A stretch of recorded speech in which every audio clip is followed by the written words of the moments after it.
Hello guys, कैसे हैं आप सब। उम्मीद करती हूँ आप सब अच्छे होंगे। इस वीडियो में हम पढ़ेंगे 11th स्टैंडर्ड होम साइंस के लिए कुछ ऑब्जेक्टिव क्वेश्चंस जो कि आपके मिक्स क्वेश्चंस होने वाले हैं सभी यूनिट के। उनकी प्रैक्टिस अब हम करेंगे डेली। तो चलिए वीडियो शुरू करते हैं। फर्स्ट क्वेश्चन आ जाएगा, 1 वर्ष से 10-12 वर्ष तक की आयु तक के बच्चे आते हैं। ये आते हैं बाल्यावस्था के अंतर्गत। Option number third right answer हो जाएगा। क्वेश्चन नंबर 2, प्रारंभिक बाल्यावस्था को कहते हैं। देखिए, बाल्यावस्था जो है उसको दो भागों में विभाजित किया गया है। बाल्यावस्था एक होती है पूर्व बाल्यावस्था, एक होती है उत्तर बाल्यावस्था। पूर्व बाल्यावस्था को ही हम कहते हैं प्रारंभिक बाल्यावस्था, और इसको हम कहते हैं पूर्व शालाकीय अवस्था, यानी इसमें बच्चे स्कूल नहीं जाते हैं। उत्तर बाल्यावस्था के अंतर्गत बच्चे स्कूल जाने लगते हैं। तो आपको ये डिफरेंस पता होना चाहिए। ऑप्शन नंबर इसका राइट आंसर हो जाएगा बी। क्वेश्चन नंबर थर्ड, अस्थायी दांतों में दंत क्षय की समस्या सर्वाधिक हो जाती है। ये 6 से 8 वर्ष तक के बच्चों में दंत क्षय यानी जो उनके अस्थायी दांत होते हैं वो टूटने लगते हैं। Option number fourth right answer. Question number fourth, किशोरावस्था सामान्यतः मानी जाती है। किशोरावस्था सामान्यतः 13 से 21 वर्ष तक की मानी जाती है। क्वेश्चन नंबर 5, किशोर के संवेग होते हैं। किशोर के संवेग तीव्र और क्षणिक होते हैं। ऑप्शन नंबर थर्ड इसका राइट आंसर। क्वेश्चन नंबर 6, 13 से 15 वर्षीय सामान्य बालिका को लौह तत्व की आवश्यकता होती है।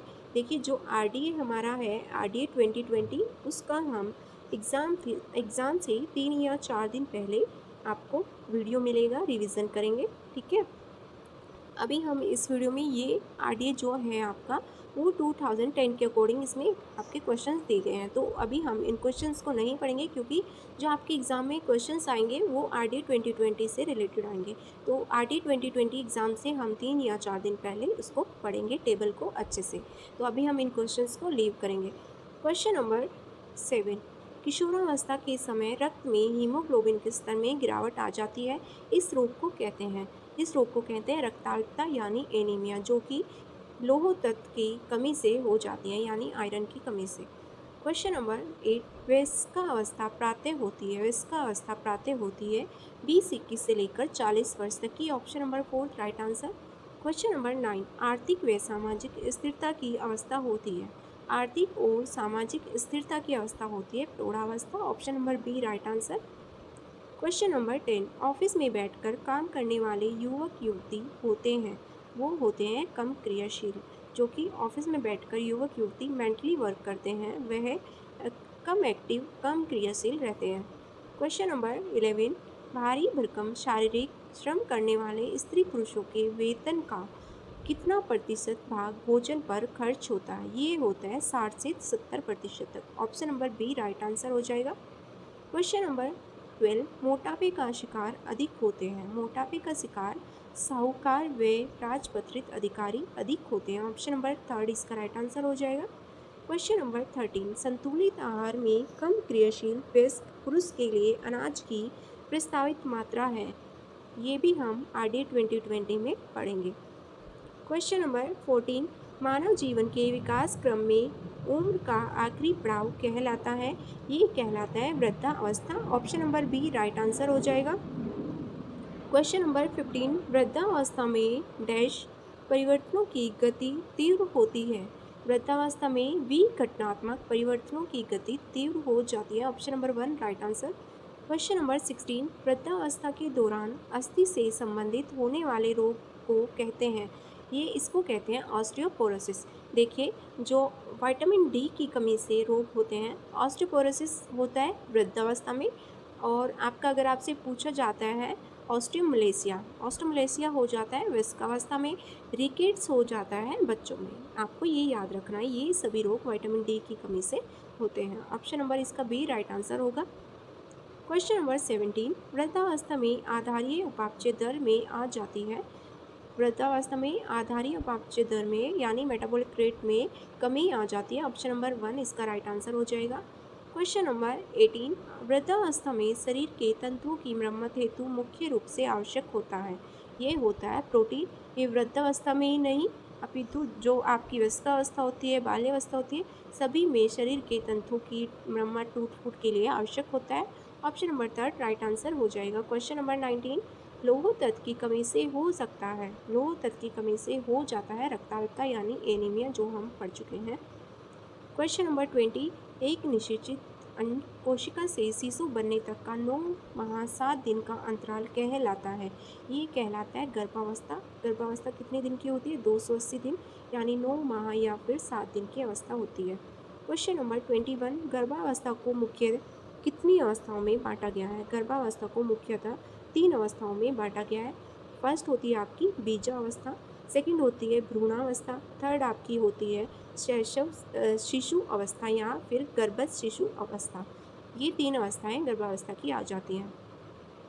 क्वेश्चन नंबर 22, कम क्रियाशील गर्भवती महिला को प्रोटीन की आवश्यकता होती है। ये भी हम RD20 में पढ़ेंगे। क्वेश्चन नंबर 23, गर्भावस्था में अतिरिक्त लौह लवण एवं फोलिक अम्ल की आवश्यकता होती है। ये किस लिए होती है? हीमोग्लोबिन के स्तर को बनाए रखने के लिए। ऑप्शन नंबर 20 का राइट आंसर होगा। क्वेश्चन नंबर 24, नवजात शिशु केवल माँ के दूध पर पलता है। 3 माह तक, प्रथम 3 माह तक नवजात शिशु केवल माँ के दूध पर पलता है। Option number 1 right answer. Question number 25, एक स्वस्थ महिला प्रारंभ में दूध स्रावित करती है। ये 600 मिलीलीटर दूध स्रावित करती है एक स्वस्थ महिला। Option number 4 right answer. Question number 26, धात्री अवस्था 0 to 6 में प्रतिदिन के आहार में ऊर्जा की आवश्यकता बढ़ जाती है। तो ये बढ़ जाती है 600 kilo calorie. Option number 4 right answer. Question number 27, आजकल धात्री माताएं पारंपरिक व्यंजनों का उपभोग नहीं करती हैं क्योंकि वे हो जाएंगी डैश। यहाँ पर क्या आ जाएगा? मोटी हो जाएंगी, बेडोल हो जाएंगी, तुलतुल हो जाएंगी। इसका राइट आंसर होगा ऑप्शन नंबर 4 उपरोक्त सभी। क्वेश्चन नंबर 28, दीर्घकालीन दस्त के रोगी को कैसा आहार देना चाहिए? दीर्घकालीन दस्त के रोगी को रेशे विहीन आहार देना चाहिए। Option number B right answer हो जाएगा। क्वेश्चन नंबर 29, अल्पकालीन दस्त की अवधि होती है। अल्पकालीन दस्त की अवधि होती है 24 से 48 घंटे। Option number 3 right answer. Question number 30, मध्यकालीन ज्वर है, मध्यकालीन ज्वर है malaria. Option number 3 right answer. Question number 31, भोज्य पदार्थों में मिलाए जाने वाले बाह्य अथवा निम्न श्रेणी के पदार्थों को कहते हैं, इनको कहते हैं मिलावटी अवयव। Option number B right answer हो जाएगा। क्वेश्चन नंबर 32, मिलावट जिसे विक्रेता स्वयं अधिक से अधिक लाभ कमाने हेतु करता है, यानी विक्रेता किसी उद्देश्य से जो मिलावट करता है उसको कहते हैं उद्देश्यपूर्ण मिलावट। देखिए, मिलावट जो होती है उसके भी 2 प्रकार होते हैं, एक होती है उद्देश्यपूर्ण, एक होती है आपातिक मिलावट। आपातिक मिलावट वो होती है जो कि अज्ञानता के कारण या अनजाने में हो जाती है। उद्देश्यपूर्ण मिलावट वो होती है जो विक्रेता अधिक से अधिक लाभ कमाने हेतु स्वयं से करता है। तो ये आपको याद रखना है। क्वेश्चन नंबर 33, जंगली घास जिसके बीजों की मिलावट सरसों के बीजों के साथ की जाती है वो होते हैं अर्जुमन सीड्स, जो कि सरसों के बीजों के साथ पिस जाते हैं और इनका जो ऑयल होता है वो सरसों के तेल में मिक्स हो जाता है, जिसका हम घर पर यूज़ करते हैं। और उसके अधिक सेवन से क्या हो जाता है? लेथराइज्म यानी पैरों में लकवा हो जाता है। तो इसका राइट आंसर होगा ऑप्शन नंबर 3। क्वेश्चन नंबर 34, खाद्य पदार्थों में मिलावट की रोकथाम हेतु आवश्यक है ताजे व कम से कम प्रसंस्कृत खाद्य खरीदें। ऑप्शन नंबर 1 राइट आंसर हो जाएगा। क्वेश्चन नंबर 35, खाद्य पदार्थ मिलावट निषेध अधिनियम है, ये आ जाएगा फसाई food security standard authority of India act 2006। ये आपको याद रखना है। क्वेश्चन नंबर 36, असुरक्षित पेयजल के सेवन से प्राय हो सकती है, ये हो सकती है पेट से संबंधित बीमारियां। Option number B right answer. Question number 37, अमीबा रुग्णता किस रोग कारक रोगाणु के कारण होता है? ये होता है entamoeba histolytica. Option number B right answer. Question number 38, जल का पीएच मान होता है। देखिए, जल का पीएच मान जो होता है वो 7 होता है, क्योंकि जल जो होता है वो न्यूट्रल होता है, एसिडिक नहीं होता है और बेसिक भी नहीं होता है। तो जल का पीएच मान वैसे 7 होता है, बट यहाँ पर करेक्ट क्या माना गया है? 6.5 to 8.5। Option number C right answer हो जाएगा। क्वेश्चन नंबर 39, यदि जल में सूक्ष्म जीवाणु रोगाणुओं की उपस्थिति हो तो उसे किस प्रकार का जल कहते हैं? वो होता है संदूषित जल। Option number 1 right answer. Question number 40, जल में कीटाणुओं को नष्ट करने के लिए कौन सी विधि अपनाई जाती है? ये अपनाई जाती है अल्ट्रावायलेट किरणों द्वारा भी जल को शुद्ध किया जाता है, क्लोरीन द्वारा भी और उबालने के द्वारा भी। तो इसका राइट आंसर होगा उपरोक्त सभी। क्वेश्चन नंबर 41, वस्त्र का प्राथमिक कार्य है। वस्त्र का प्राथमिक कार्य है सुरक्षा प्रदान करना। Option number third right answer हो जाएगा। देखिए, इस वीडियो में आपको सभी यूनिट्स के मिक्स क्वेश्चंस मिलेंगे, तो आपको जितनी ज़्यादा हो सकती है प्रैक्टिस करनी है। क्वेश्चन नंबर 42, कला का तत्व है दबाव, अनुरूपता, लय, आकार। तो कला के जो तत्व है वो आ जाता है आकार। जो आपके ये आ जाता है लय, अनुरूपता, दबाव, ये कला के सिद्धांत के अंतर्गत आते हैं। ये आपको याद रखना है, कंफ्यूज नहीं होना है। कला के कितने तत्व हैं? कला के वैसे तत्व होते हैं 7, बट जो आपकी बुक में दिए गए हैं वो 4 दिए गए हैं। आकार दिया गया है, रंग दिया गया है, बनावट दिया गया है। तो कला के जो 4 तत्व दिए गए हैं। क्वेश्चन नंबर 43, समतल रेखा दर्शाती है। समतल रेखा दर्शाती है चौड़ाई को। समतल रेखा आपकी ये होती है, ये चौड़ाई को दर्शाती है।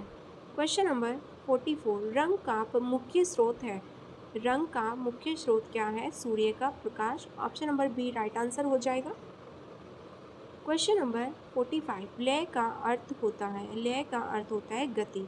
Option number third right answer हो जाएगा। क्वेश्चन नंबर 46, एक लंबे कद वाले व्यक्ति को शोभा देते हैं।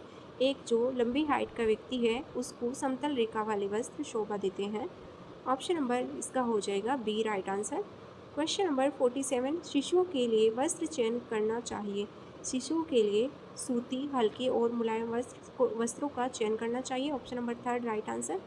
क्वेश्चन नंबर 48, आग बुझाने वाले व्यक्ति के लिए वस्त्र होने चाहिए। ये होने चाहिए आग अवरोधी, अग्नि अवरोधी वस्त्र। Option number fourth right answer. Question number 49, दुख व शोक के समय वस्त्र होने चाहिए सफ़ेद और हल्के रंग के। Option number B right answer.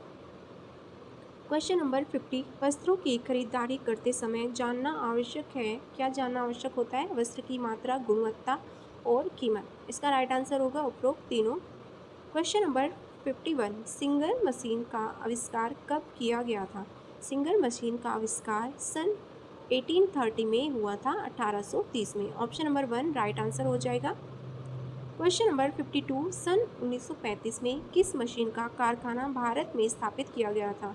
ये किया गया था उषा मशीन का 1935 में। और कहाँ पर किया गया था? कोलकाता में। ये भी आपको याद रखना है।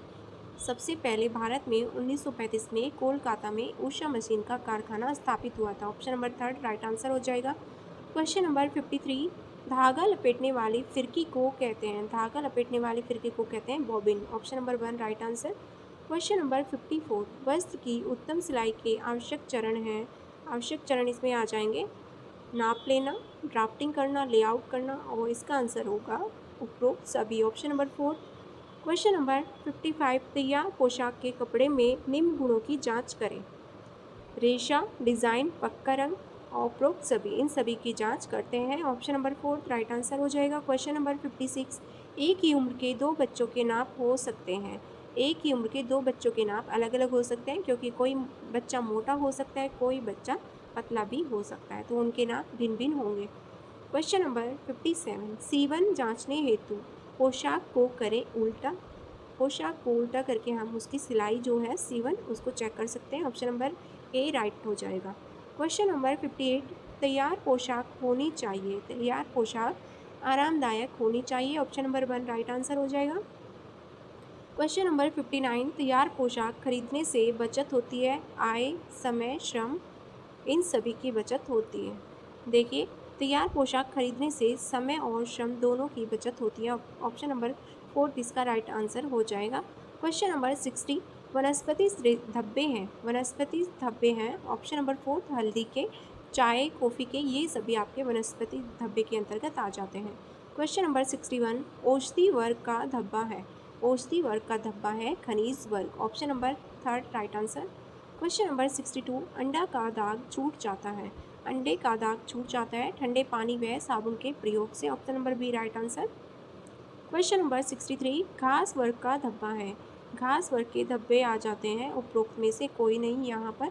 ऑप्शन नंबर 4 राइट आंसर हो जाएगा। क्वेश्चन नंबर 64, वसा में घुलनशील धब्बों को छुड़ाने हेतु प्रयोग करते हैं। वसा में घुलनशील धब्बों को छुड़ाने हेतु अवशोषक का प्रयोग करते हैं। ऑप्शन नंबर 3 राइट आंसर हो जाएगा। क्वेश्चन नंबर 65, गंदे वस्त्रों की धुलाई के लिए इस्तेमाल होते हैं। गंदे वस्त्रों की धुलाई के लिए शोधक पदार्थों का इस्तेमाल करते हैं। ऑप्शन नंबर 4 राइट आंसर हो जाएगा। क्वेश्चन नंबर 66, कठोर व मृदु जल में क्रियाशीलता कम हो जाती है, वो होती है साबुन की। कठोर व मृदु जल में क्रियाशीलता साबुन की कम हो जाती है। Option number B right answer हो जाएगा। क्वेश्चन नंबर 67, टेलू व लाड़ है प्राणीज वसा। ऑप्शन नंबर 3 राइट आंसर हो जाएगा। क्वेश्चन नंबर 68, अधिक आर्द्रक क्षमता वाले शोधक हैं। अधिक आर्द्रक क्षमता वाले शोधक हैं अपमार्जक। Option number 4 right answer. Question number 69, वस्त्रों के संग्रहण से बचत होती है समय, धन, श्रम, और इसका राइट आंसर होगा उपरोक्त सभी की। क्वेश्चन नंबर 70, किन वस्त्रों को समय समय पर खुली हवा में फैलाकर तह बदलनी चाहिए। रेशमी वस्त्रों को समय समय पर खुली हवा में फैलाकर इनकी तह को बदलना चाहिए। ऑप्शन नंबर 3 राइट आंसर हो जाएगा। क्वेश्चन नंबर 71, मौसम के अनुसार वस्त्रों का संग्रहण करते हैं दीर्घकाल के लिए। Option number B right answer हो जाएगा। क्वेश्चन नंबर 72, अखबार कपड़ों को बचाता है। अखबार कपड़ों को बचाता है कीड़ों से, क्योंकि अखबार के ऊपर जो इंक होती है, जो छपाई होती है, वह कीड़ों को मारने में मदद करती है। ऑप्शन नंबर 1 राइट आंसर हो जाएगा। क्वेश्चन नंबर 73, वस्त्र रखने की संदूक और अलमारी होनी चाहिए, स्वच्छ एवं सूखी होनी चाहिए, नमी युक्त नहीं होनी चाहिए। ऑप्शन नंबर 3 राइट आंसर हो जाएगा। क्वेश्चन नंबर 74, पारिवारिक आय के प्रकार हैं। पारिवारिक आय के 3 प्रकार हैं। एक होती है मौद्रिक आय, एक होती है वास्तविक आय, एक होती है मानसिक आय। तो मौद्रिक आय होती है वो हमारी निश्चित होती है, यानी जिसमें हमें वेतन मिलता है। वास्तविक आय में प्रत्यक्ष और अप्रत्यक्ष आय भी हमारी होती है। 2 प्रकार होते हैं। एक हमारी मानसिक आय होती है। ऑप्शन नंबर इसका हो जाएगा 3। क्वेश्चन नंबर 75, पारिवारिक आय के स्रोत हैं। पारिवारिक आय के स्रोत हैं लगान, ग्रेच्युटी, मजदूरी, ये सभी। Option number 4 right answer. आय के बारे में हमने पहले अच्छे से पढ़ रखा है। क्वेश्चन नंबर 76, वस्तुओं एवं सेवाओं का प्रवाह जो कि एक परिवार को निम्न समय में उपयोग के लिए प्राप्त होते हैं, वह होती है वास्तविक आय। Option number a right answer हो जाएगा। क्वेश्चन नंबर 77, मानसिक आय का संबंध मुख्य रूप से होता है। मानसिक आय का संबंध होता है आत्मा के संतोष से, यानी सेटिस्फैक्शन जिसको हम बोलते हैं, उसी को हम मानसिक आय बोलते हैं। Option number B right answer हो जाएगा। क्वेश्चन नंबर 78, आय वृद्धि के साधन हैं धन का उचित उपयोग करना, समय का सही उपयोग करना, और घरेलू उद्योग धंधे करना। तो इसका राइट आंसर होगा ऑप्शन नंबर 4 उपरोक्त सभी।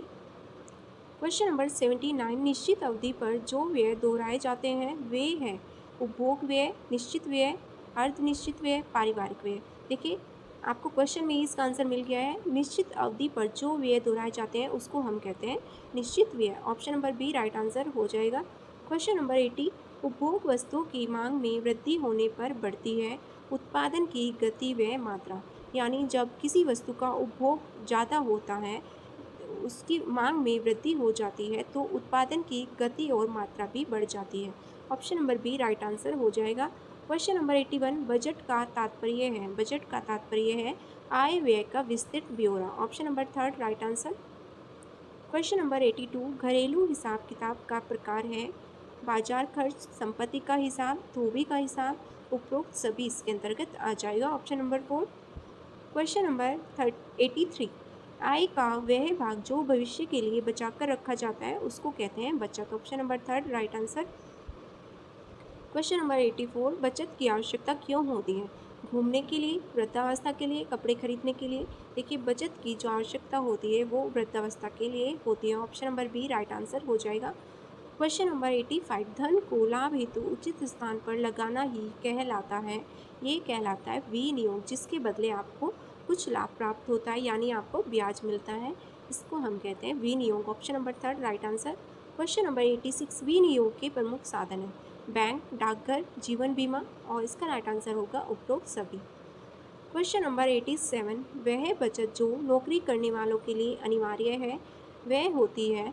ऑप्शन नंबर इसका राइट आंसर हो जाएगा 4 भविष्य निधि योजना।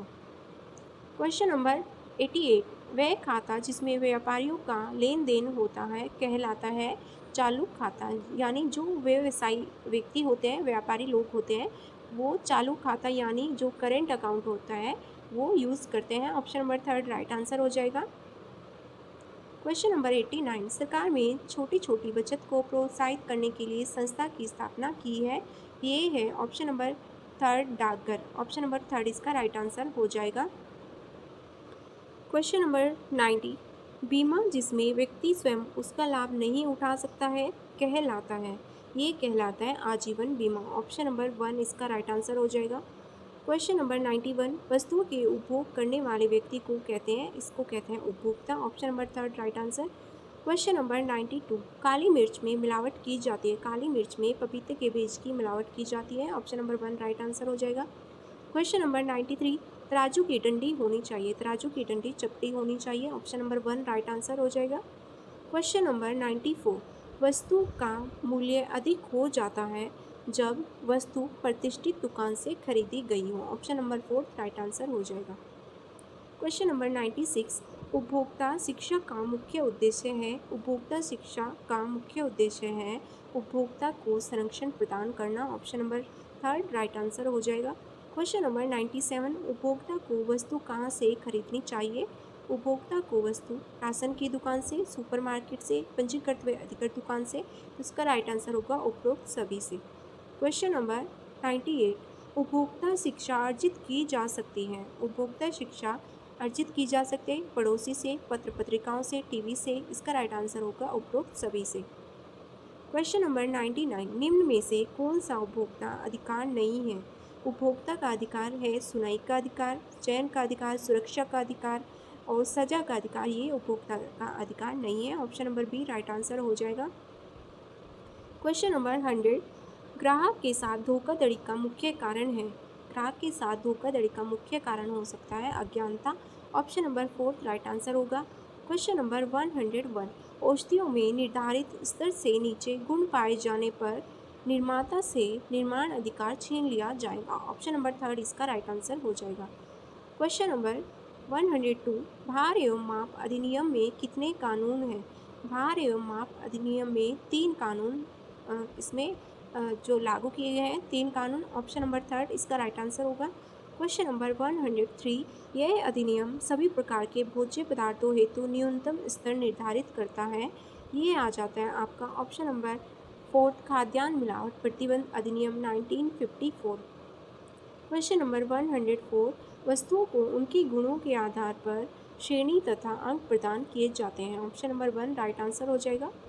क्वेश्चन नंबर 105, वस्तुओं का माप, आकार, क्षमता आदि इस प्रकार हो कि वह उपभोग में सुविधा प्रदान करे। यह उद्देश्य है प्रमाणीकरण का। Option number fourth right answer.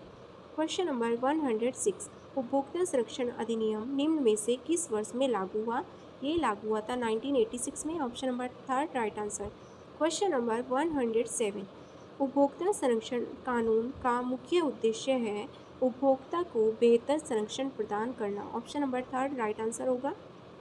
Question number 108, यह अधिनियम किस स्थिति में नहीं लागू होगा। वस्तु पुनः बिक्री या व्यापार के लिए जब खरीदी गई हो तो ये उपभोक्ता संरक्षण जो अधिनियम है वहाँ पर ये लागू नहीं होगा। Option number one right answer हो जाएगा। क्वेश्चन नंबर 109, उपभोक्ता संरक्षण अधिनियम के अंतर्गत निम्न का प्रावधान है। अर्ध न्यायिक तंत्र की स्थापना, उपभोक्ता को क्षतिपूर्ति दिलाना, उपभोक्ताओं की शिकायतों को शीघ्र सरल तरीके से तथा कम समय एवं खर्चों में दूर करना। तो इसका राइट आंसर होगा उपरोक्त सभी। क्वेश्चन नंबर 110, जो कि आज का हमारा ये लास्ट क्वेश्चन है। 110 क्वेश्चन है, अर्ध न्यायिक तंत्र के विभिन्न स्तर पर निर्भर करते हैं किस पर। मुआवजे की वित्तीय सीमा पर। और ये मुआवजे की जो वित्तीय सीमा है ये 3 सीमाएं रखी गई थी, जिला स्तर पर, राज्य स्तर पर और एक राष्ट्रीय स्तर पर। तो आपको इनकी राशि भी पता होना चाहिए। जिला स्तर पर ये रखी गई है 20 लाख तक और आपका राज्य स्तर पर आ जाती है 20 लाख से लेकर के 1 करोड़ और आपकी राष्ट्रीय स्तर पर आ जाती है 1 करोड़ से अधिक, यानी 1 करोड़ से आपकी जितनी भी अधिक हो सकती है 10 करोड़ तक। तो ये राशि भी आपको याद रखनी है। तो ये हमारे कुछ क्वेश्चंस थे। डेली हम इसी तरह क्वेश्चंस की प्रैक्टिस करेंगे। अगर आपको ये वीडियो अच्छा लगा तो वीडियो लाइक करें, शेयर करें, कमेंट करके अपनी क्वेरी जरूर बताएं। ये वीडियो आपको डेली मिलने वाली है, डेली प्रैक्टिस सेट आपका होने वाला है। Thank you.